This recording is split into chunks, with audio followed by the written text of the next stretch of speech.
আসসালামু আলাইকুম ওয়া রাহমাতুল্লাহি ওয়া বারাকাতুহু। সুপ্রিয় দেশবাসী, আপনারা জানেন ভারতে আল্লাহর হাবিব সাল্লাল্লাহু আলাইহি সাল্লামের শানে কটূক্তির প্রতিবাদে সারা বাংলাদেশ জুড়ে বিভিন্ন জেলা উপজেলায় প্রতিবাদ, বিক্ষোভ, মানববন্ধন অনুষ্ঠিত হচ্ছে।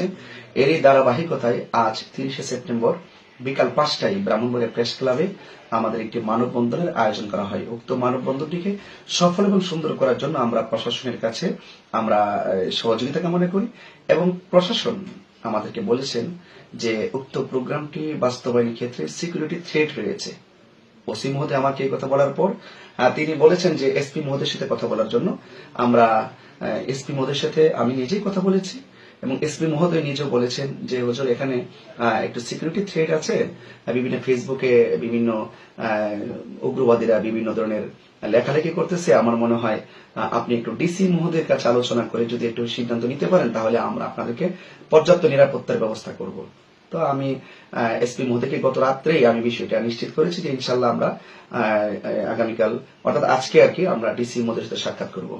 তো আমাদের ওসি মহোদয় এবং এসপি মহোদয় গত রাত্রে যখন আমাদেরকে এই প্রোগ্রামটি সিকিউরিটি থ্রেট বলে আমাদেরকে উল্লেখ করেছেন, তো সেই সময় থেকে আমরা উক্ত প্রোগ্রামটিকে আমাদের যারা দূর দূরান্ত থেকে যারা আসার কথা ছিল আমরা তাদেরকে নিশ্চিত করেছি। যেহেতু একটু ঝামেলা হওয়ার সম্ভাবনা আছে আমাদের প্রোগ্রামটি স্থগিত করলাম। তো স্থগিত করে আমি ডিসি মহোদয়ের সাথে একটু সৌজন্য সাক্ষাৎ করার জন্য আজকে মূলত আমি ব্রাহ্মণবাড়ি গিয়েছিলাম। আমাদের দুই একজন প্রতিনিধিকে নিয়ে আমরা সাক্ষাৎ করব। তো সেই মর্মে আমাদের ব্রাহ্মণবাড়িয়া ফকিরে পুল ক্যাফে আব্দুল্লাহর সামনে আমাদের 3-4 জন প্রতিনিধি সেখানে অবস্থান করেছিলেন। তাদেরকে ফোন দেওয়ার পরে আমি সেখানে যাই। সেখানে যাওয়ার পরে আমি ক্যাফে আব্দুল্লাহর ভিতরে 2 মিনিট আমি বসার পরে আমি আমাদের প্রতিনিধিদেরকে নিয়ে আমি গাড়িতে উঠি। গাড়িতে ওঠার পরে গাড়িটা ঘোরায় আমি কাউতিলে অভিমুখে হওয়ার পথেই আমি ব্রিজটা পার হওয়ার পরে দেখলাম যে কতিপয় মাদ্রাসা ছাত্র অর্থাৎ জামিয়া ইউনুসিয়া মাদ্রাসাটার বরাবর সেখানে কতগুলো ছাত্র দৌড়ায় আমার গাড়িটা অ্যাটাক করে। আমি তখন গাড়ির ভিতরে ছিলাম।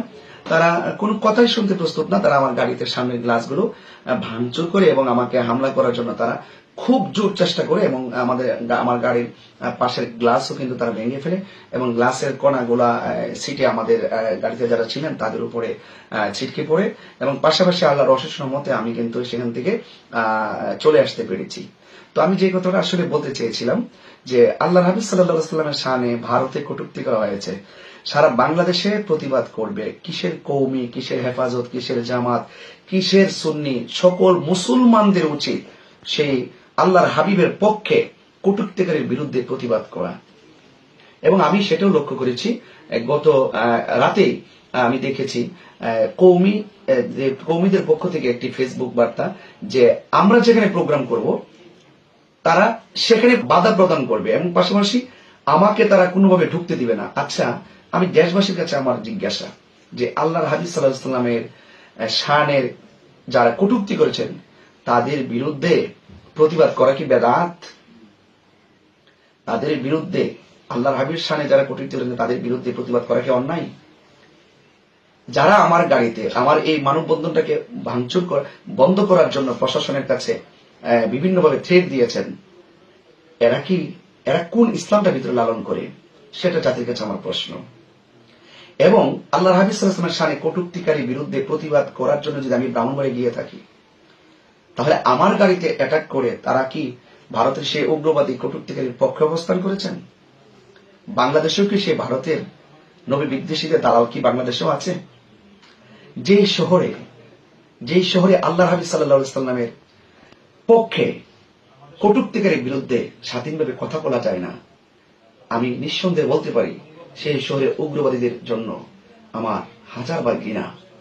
আমি প্রশাসনকে বলবো, ডানে এবং বামে সিসি ক্যামেরা আছে, এই আমার গাড়িতে কারা অতর্কিত হামলা চালিয়েছে এবং আল্লাহর হাবিব সাল্লাল্লাহু আলাইহি সাল্লামের পক্ষে কটূক্তিকারীর বিরুদ্ধে মানববন্ধনটি কারা বন্ধ করেছে এবং প্রশাসনকে কারা থ্রেট করেছে, আমাদেরকে কারা থ্রেট করে গাড়ি ভাঙচুর করেছে। আপনারা প্রশাসন সিসি ক্যামেরা সংগ্রহ করে সিসি ক্যামেরার মাধ্যমে আক্রমণকারী, হামলাকারী, উগ্রবাদীদেরকে চিহ্নিত করে আপনারা তাদেরকে আইনের আওতায় আনুন। আরেকটি কথা আমি ব্রাহ্মণবাড়িয়া হেফাজত, কওমি এবং বিভিন্ন ঘরানার আলেমদের উদ্দেশ্যে আমি বলছি, আপনারা জানেন যে আমি ব্রাহ্মণবাড়িয়ার সদরেরই সন্তান। আমি কিন্তু কখনো আপনাদের ব্রাহ্মণবাড়ির কোনো আলেমদেরকে নিয়ে তাদের গাড়ি ভাঙচুর করা, তাদের বিরুদ্ধে কথা বলা, হ্যাঁ আপনাদের সাথে আমাদের আকীদার দ্বন্দ্ব আছে, সেটা থাকবে, কিন্তু এখন যে প্রেক্ষাপট, এই প্রেক্ষাপট অনুযায়ী যদি আপনারা আমাদের এই সমস্ত প্রোগ্রামগুলো বানচাল করেন, তাহলে আপনারা কি ইসলামটা লালন করেন? আপনারা কোন নবীর আদর্শ লালন করেন আমাকে একটু বলেন। আপনারা জুলুসকে বলেন বেদাত। আজকে কি আমি জুলুস করতে গিয়েছিলাম? আজকে আমি আল্লাহর হাবিবের পক্ষে, আল্লাহর হাবিবের শানে যারা কটূক্তি করেছেন তাদের বিরুদ্ধে প্রতিবাদ করার জন্য গিয়েছিলাম। বিনিময়ে আমার গাড়ি ভাঙচুর করা হলো, সেই অনুষ্ঠানটি, সেই প্রোগ্রামটিকে ক্যান্সেল করা হলো।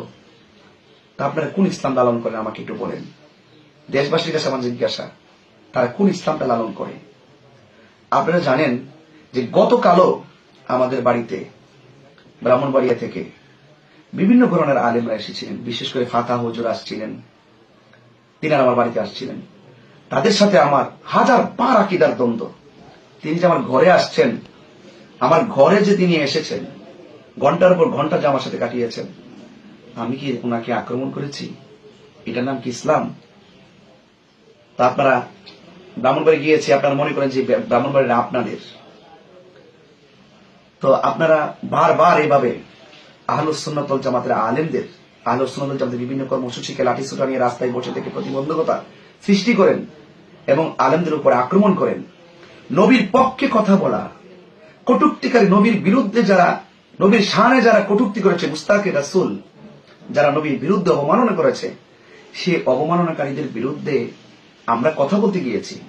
প্রয়োজনে আপনারা আমাদের সাথে আসেন, আইসা এই ইস্যুতে আমরা এক কাতারে দাঁড়ান, বাংলাদেশকে একটা ভালো মেসেজ দেন যে আমরা ঐক্যবদ্ধ, নবী পাক সাল্লাল্লাহু আলাইহি ওয়াসাল্লামের শানের আজমতের বিরুদ্ধে যারা কথা বলবে তাদের বিরুদ্ধে আমরা সবকিছুর দিকে আমরা একমত।